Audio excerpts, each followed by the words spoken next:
Mga kababayan, alam niyo ho ba na kung saan ang dakilang tagapaglikha, ang lumikha ng langit at lupa at lumikha ng lahat ay hindi pwedeng manganak at magsilang.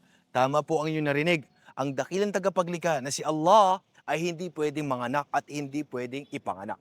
Sinabi mula sa banal na Quran, وَقَالُوا اتَّخَذَ الرَّحْمَنُ وَلَدًا لَقَدْ جِئْتُمْ شَيْئًا إِدًّا تَكَادُ السَّمَاوَاتُ يَتَفَطَّرْنَ مِنْهُ وتنشق الأرض وتخر الجبال هدا أن دعوا للرحمن ولدا وما ينبغي للرحمن أن يتخذ ولدا إن كل من في السماوات والأرض إلا آتي الرحمن عبدا.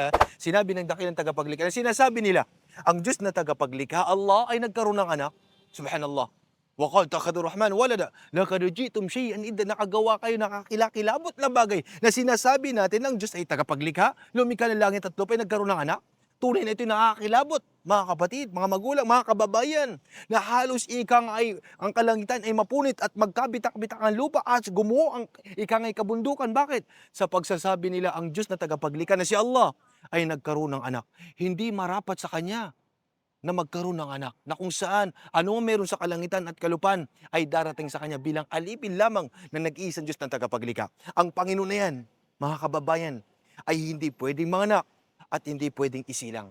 Kaya itong Panginoon ito siyang sinamba na lahat ng mga propeta at sugo na sinamba ng inyong mga kapatid na mga Muslim.